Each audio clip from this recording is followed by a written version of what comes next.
Hello students, for 7th standard I'll be taking third chapter from physics, that is energy. What is energy? How is it related to work done? That is all we are going to learn in this lesson, energy.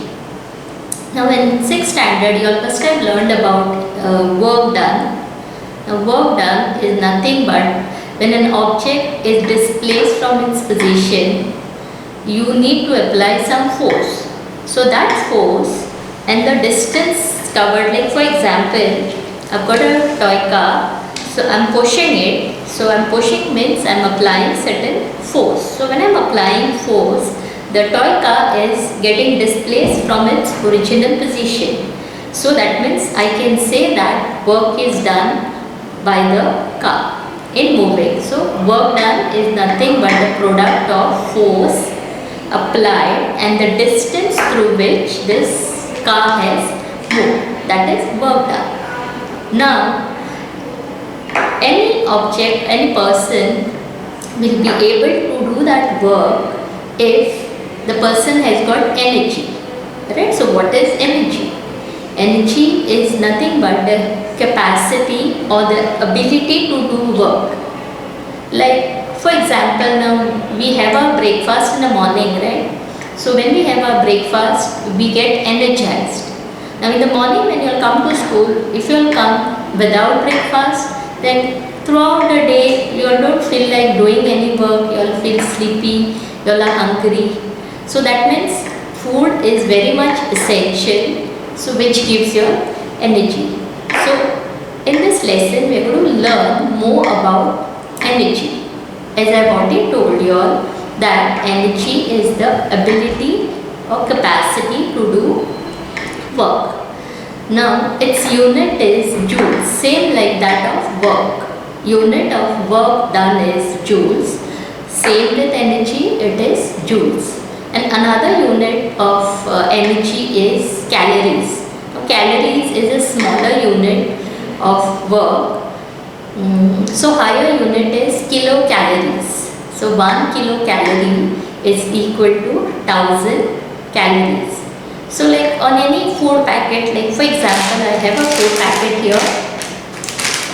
Now if you look at the contents given in the specifications, in fact you will find that this, after consuming this food packet, you are going to get around 483 kilocalories of energy. That means there is energy present in the food. Correct? So now I am going to deal with different forms of energies. What are the different types of energies present? Remember, energy is something which can be stored. Correct? Because we cannot see energy, but we can feel it. There is one type of energy which we can in fact see. I'll be dealing with that. So now under different forms of energy, first we'll be learning about kinetic energy, potential energy, chemical energy, magnetic energy, light energy, sound energy, nuclear energy. So these are some of the energies which you all are going to learn in this part. Alright? So I'll start with kinetic energy. What is kinetic energy? Now kinetic means whenever there is a body in motion, an object is moving, we call that object which is in motion to possess kinetic energy. It is denoted by Ke.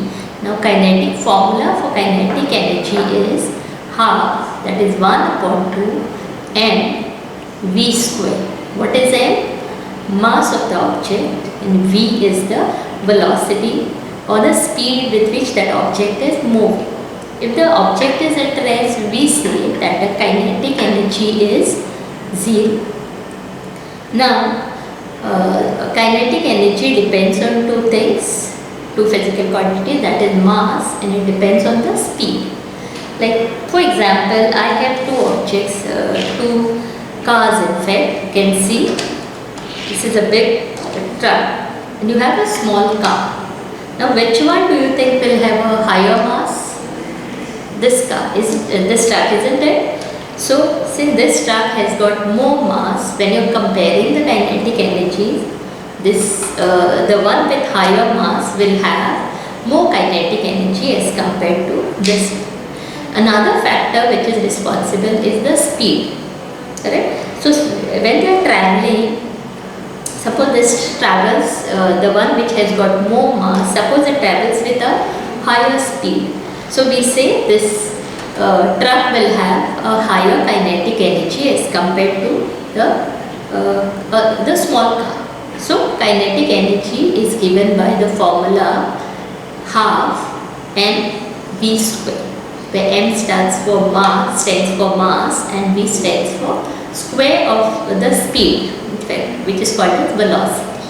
Okay? So how do you define kinetic energy? It is nothing but the energy possessed by an object by virtue of its motion. Anything in motion, we say it has got kinetic energy. Correct? The second type of energy which you are going to learn is potential energy. Now what is this potential energy? Now any object which is at a higher level with respect to the ground. Like for example, I'm lifting this car from the ground to a certain height. So when I'm lifting it, I can say that this car has got potential energy. The moment I release it, it comes to the ground. Now potential energy is denoted by PE, which is mgh. Its formula is P is equal to mgh. What is m? Again, mass of the object. G is the gravity, acceleration due to gravity, and h is the height through which the object is being raised. So obviously if the object is having more mass, it will have higher potential energy. Now G value is something which is constant. If it is raised to a larger distance, then also you find that the object will have higher potential energy. So potential energy depends on mass, it depends on G value, which is a fixed value, and the height through which the object is being raised. Another example of potential energy would be, I've got a rubber band. Now this is the mean original position of the rubber band. The moment I stretch it, okay, and the moment I release it comes back to its original position. So when I am stretching it, it has got certain type of energy that is called as potential energy. Another example would be, if I take this ruler and bend it. When I am bending it, it has got potential energy. The moment I release it, that energy is being converted. Now conversion of energy will be dealt with in the next video. Correct? So how do you define potential energy? It is the energy possessed by an object by virtue of its position. Position meaning with respect to the ground, or with respect to its mean position, how much the body is being displaced, how far is the object, and by what distance it is being raised. Of course here mass is important, and the height or the distance through which it is being displaced from its mean position is important. The next type of energy is light energy. Now this is the only energy which can be seen. Now it is because of light that we are able to see things around us, and the major source of this light energy is the sun. Okay, sun. It is because of the sun's light that we are able to see things around us. During night time, we are not able to see things clearly, isn't it? So it is only because of this light which falls on the objects are illuminated and we are able to see. Of course, our eyes perceive that thing because of light. Now, other sources of light will be a candle, stars, tube light, fluorescent lamp, natural would be like a firefly. These are some of the examples of light which gives us energy. Even leaves of green plants, they are able to absorb this light to prepare its own food. So this type of energy, that is light energy, is one of the important source which is being used by plants as well as it is being used by us to see things around us. Okay, next we talk about sound energy. Now what is sound energy? Now sound energy is a type of energy which is being created due to vibrations which are produced in the air. Now for this sound energy to exist, there should be a medium present, that is air. It could be water or some solid. Like for example, if I stretch this rubber band and then just pluck it, I'll be able to hear some sound, isn't it? Musical instruments also are able to make sound. When we speak, our vocal cords, they vibrate due to the presence of air. So that is how sound is being produced. So sound is a form of energy, right? But remember that air or any medium is necessary for this energy to be propagated. Right? So the next type of energy which we are going to learn is chemical energy. What is chemical energy? As you all know that matter that is present all around us is made up of atoms and molecules. So molecules are formed due to different combinations of atoms. So between two atoms there will be certain bonds present. One atom will be bonding other atom. So in these bonds there is a certain type of energy present which is called as chemical energy. Now more about this chemical energy you are going to learn in the higher classes. Now food, when we eat food, we say we get energy. Now from where does this energy comes? Now in the food also there will be atoms present. So when we eat the food, we get energy. So these atoms are being the bonds between the molecules are being broken and it releases energy. So this is called as chemical energy. The next type of energy that you are going to learn is magnetic energy. I've got two magnets here. You can see the moment I bring one piece of magnet close to the other piece, you can see it is moving, isn't it? So when I turn it and try to place it closer, you see that they are getting attracted. So this attraction is due to the presence of energy present within these magnets. Now magnets are natural magnets, available as natural magnets or artificial magnets. You can make a magnet or they are naturally available. So not all substances, not all elements in nature are magnets, but there are certain elements like iron, nickel, cobalt, which has got these attractive and repulsive properties. Okay? Mostly we use iron to make magnets because iron is available in nature. Plenty of iron is available in nature. So this magnetic energy is the energy possessed by these